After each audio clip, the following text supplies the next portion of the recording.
Start.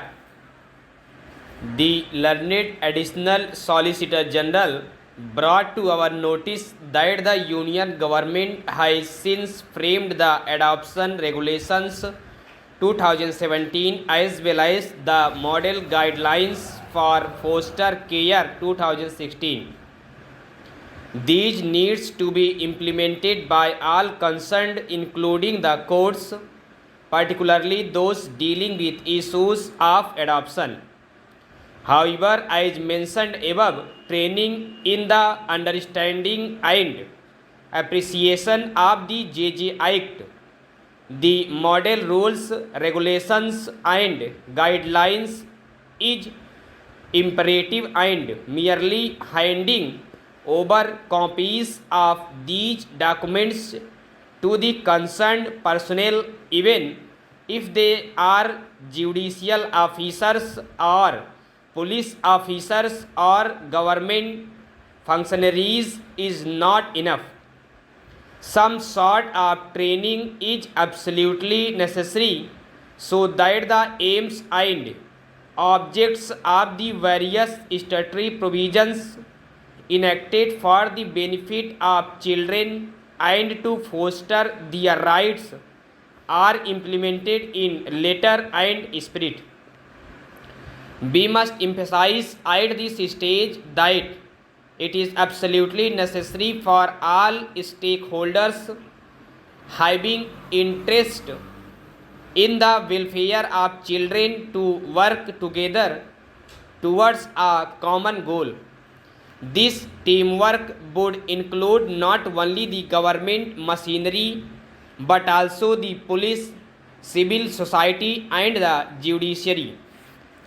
That the judiciary is not far behind in fulfilling its constitutional responsibilities is obvious from the fact that the rather slack implementation of the juvenile justice within bracket care and protection of children bracket closed Act 2000 even after 4 years of its enactment compelled the Chief Justice of India to request all the high courts to set up a juvenile justice committee to ensure effective implementation of the said act and monitor the activities under the said act.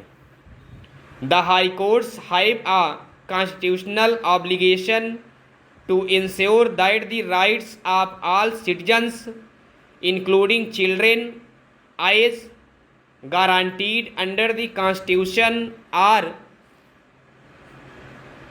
preserved, protected, and respected. With this in mind, all the high courts have since set up a juvenile justice committee consisting of judges of the high court, and these committees ensure that the provisions of the act are implemented in letter and spirit. For better coordination on issues relating to children, some high courts have also provided a secretariat for the Juvenile Justice Committee. With the passage of time, it has been realized that the importance of the Juvenile Justice Committee in the High Court cannot be overemphasized. It is time for all of us to now realize that judges are no longer required to remain in an ivory tower. Judges of all the courts, including the constitutional courts, have non-judicial duties and obligations to perform so that the fundamental rights of the people are respected. It is this realization that led the constitutional courts to exercise jurisdiction in social justice issues through public interest litigation, and it is this that requires judges of the courts to ensure access to justice under the Legal Services Authorities Act 1986 to indigent people and those who cannot afford legal services due to financial or other constraints. It is very much in keeping with this constitutional obligation and goals that the concern and involvement of each juvenile justice committee in the effective implementation of the act is an absolute necessity.